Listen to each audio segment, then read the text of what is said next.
Hello, how are you today? I've been thinking a lot about the concept of ownership, partly because ownership versus labor has a huge advantage in the tax code. And when you get into personal finances, you learn that building wealth is about owning, right? So, most people work for a wage, most people earn their income through you know, being paid for work that they do, doing labor, and saving that, income generated from that into ownership assets, right? Like index funds, stocks and bonds, investments, could be a house, could even be something like a business, owning a business, right? Those are where you really generate wealth.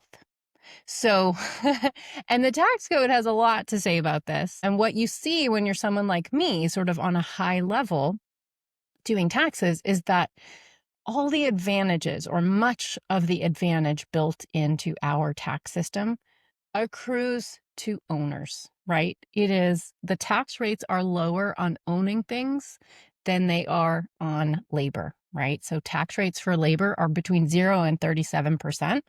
This could change with a new tax bill that's a little up in the air at the moment, but it may be going up a tenths on the high end. But basically between 0 and 37% tax on, you know, earned income, in other words, labor, versus capital gains, which is the tax you pay on the gains from something you own, is 0 to 20%. And there's a little bit of detail around the net investment income tax. I won't bore you with that. It can bump a little higher, but basically 0 to 20%. Okay. So in other words, quite a bit lower. The other thing about capital gains is that the money you put into an investment, the money you use to buy that thing, it doesn't get taxed at all. The only thing that gets taxed is your profit.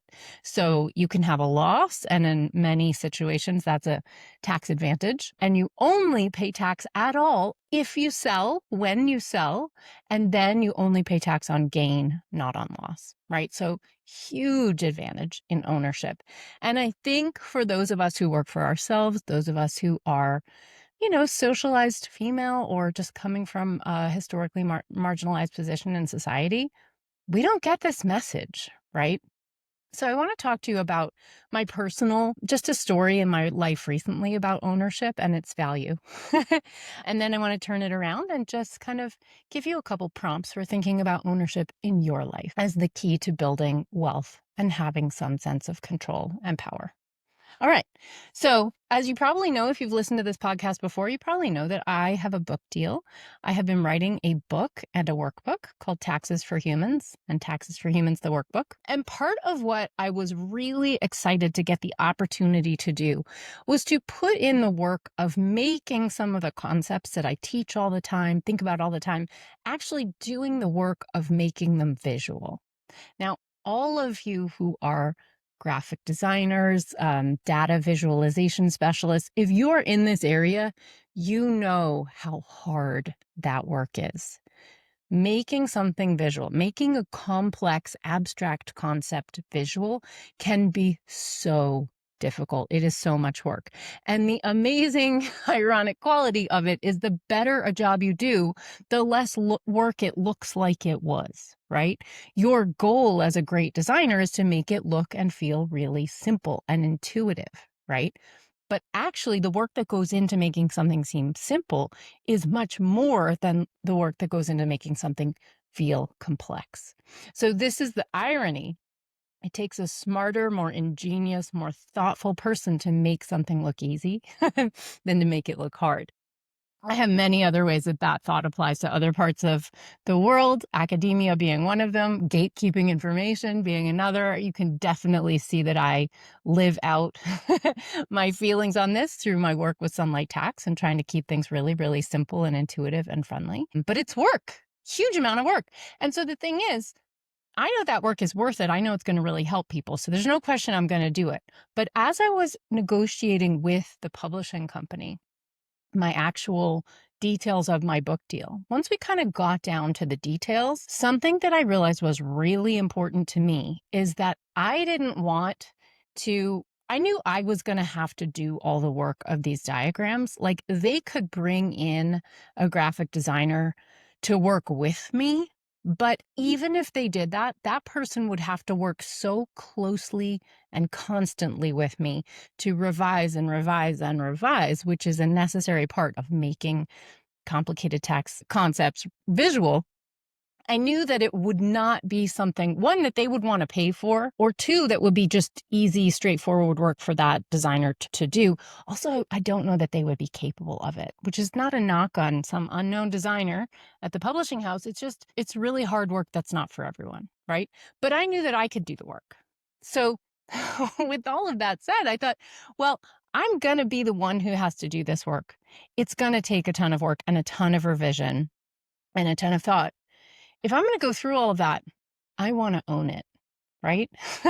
The thing about publishing a book is that you don't really own the content of the book. I don't technically, on the legal side, know where the line is on that, but I know that if I worked hard on these visuals, I would not inherently have the right to then use the visuals however I want, give them away, charge money for them, use them in my business for whatever purpose I want. And yet I was going to do the work of illustrating these principles that I talk about all the time. I'm the one who's sort of figured out how to do it. So it was so important to me that I own these diagrams. And so I negotiated that into my contract. It was just so key and so critical that it was the number one most important thing to me, probably, in my book deal, right? Because once you see that visual that's really simple and looks great, it feels intuitive and it's really easy to rip off too, right? Like somebody else can think that they came up with the idea once they see mine. They don't even realize that I'm the one who clarified it in their brain, right? So anyway, good news is it worked. I have a great agent. She helped me get that through. The publishing company was actually very lovely about it. They didn't push back at all. They were like, okay, sure. So it's cool. But I feel like it is so important to me and I'm so proud that I own my diagrams. And you know what? Guess what? If you want to pre-order my book, um, you want to send me a DM and there's some concept you're interested in, if I have a visual, DM me this summer. I'll send it to you because I own it and I can do that. P.S. I'm only extending that offer over the summer. And if you have pre-ordered my book, if you have done that, I'm happy to do that for you. I can't make this offer in a busy season where 100 people would write to me and ask for that because I don't have the capacity. But if a couple of you reach out and have that, send me a DM at Sunlight Tax on Instagram and you want to know if I made a diagram to address this particular thing you want to understand, I'm here for it. I will send you that. Okay. So with all of that said, that was a bit of a long-winded way to say that this piece of ownership over work that I did that may or may not have importance to other people around me who are touching this project, but has deep, profound importance to me. This was something where I wanted to own it. I have come full circle on this. I used to give away everything I did for free. I'm still very generous and love being generous, but there are certain places where it really matters that I am the one who owns the thing, owns my own work. So I want to throw this question back at you to reflect on. What are the ways that you could bring more ownership into your life?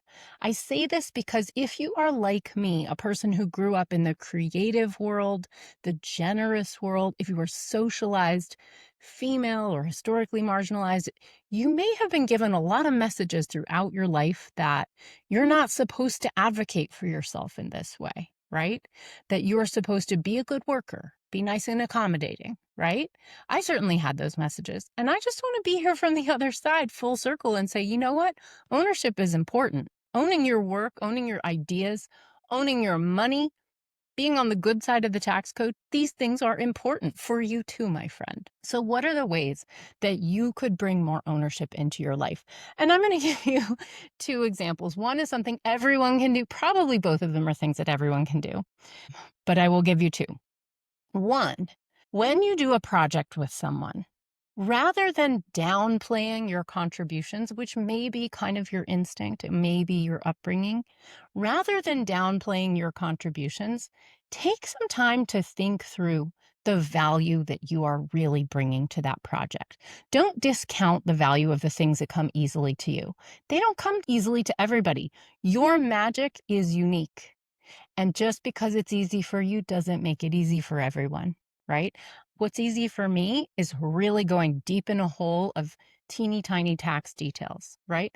I can do that. It comes easily to me. Does that come easily to everyone? Oh, hell no.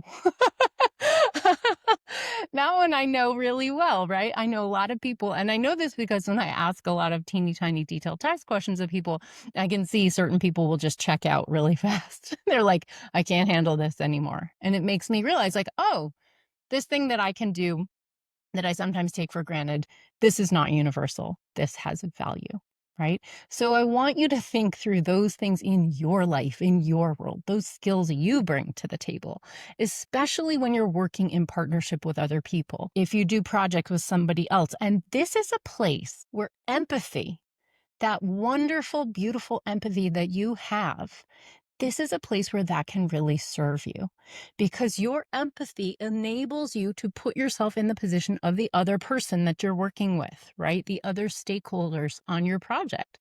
And it's really a valuable exercise for you to think through their perspective.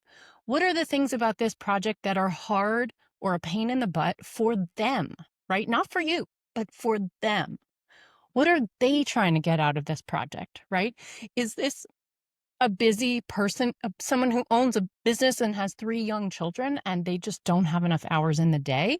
Well, perhaps in that scenario, your ability to spend long hours on some aspect of the project, maybe that is a huge value that you take for granted that they do not, right? That could be one aspect.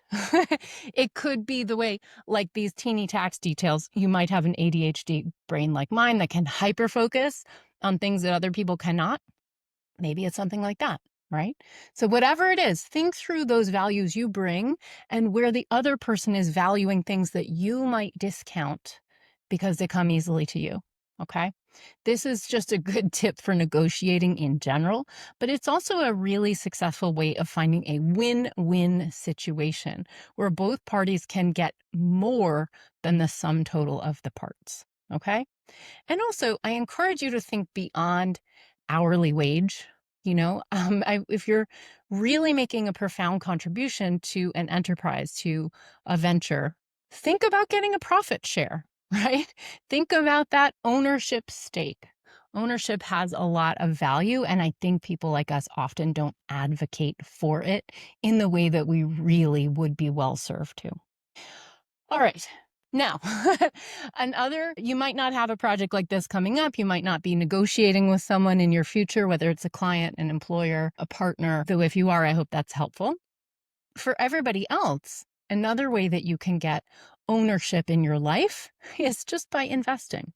So moving, whether you are, if you may be making, you're probably listening to this podcast because you are self-employed and you make your money from the sweat of your body, right?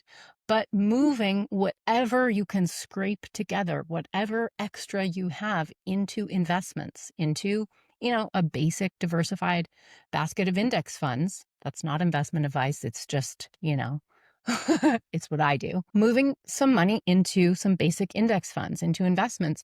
This is wise, right? This helps move your money into that side of the world, including that side of the tax code, where you get massive advantages and where your ownership means that your money starts earning money and not just your body. Ownership is where you can start making money without actually always having to work for it. All right. So I realize we're not going to all become millionaires overnight. This is not an overnight thing, but it is a little bit. I just want to come to you today with an attitude shift and start thinking more about ownership, both in your finances. So owning a business, owning investments, owning a percentage of a venture that you're in and not just being paid as a worker in it. And just expand your mind out into that concept a little bit. Sit with it. Sit with this week. Ask me questions. Send me DMs on Instagram if you want to talk about it. And I just want to give that to you as food for thought. And I hope it helps you. Also, if you're interested in chatting with me about any of the diagrams in my upcoming book or workbook, I invite you, oh my gosh, yes, to pre-order the book or workbook. If you're interested, you can find that at sunlighttax.com/book. Pre-orders are super helpful because they are my only shot at making any bestseller lists. They also tell bookstores that it's a good idea to stock this book. In other words, it helps this book actually reach more people, right? Because booksellers and my publisher look at the pre-orders and they determine from that how popular this book is going to be. So it is really helpful. It helps me and my little book succeed when you pre-order it. And for that reason, if you pre-order my book, you are on my team and I am here for you. And if you want a diagram, you want me to answer a question, you just send me a DM on Instagram at Sunlight Tax and I'll be here for you. All right. Think about ownership. Think about your value, even in the things that come easily to you. I hope that was helpful for you. I'm really curious to hear what you think about this episode, and I will talk to you next time. Bye. Thank you for listening. If you like the show, please be sure to subscribe, leave a review, and share it with a friend. It really helps. I'm so grateful. My tax guide, Taxes for Humans, is available for pre-order at sunlighttax.com/book. This podcast is for education and entertainment only. Nothing in this episode should be taken as individual tax or financial advice. You can find all the tools, books, and links I reference at sunlighttax.com/podcast.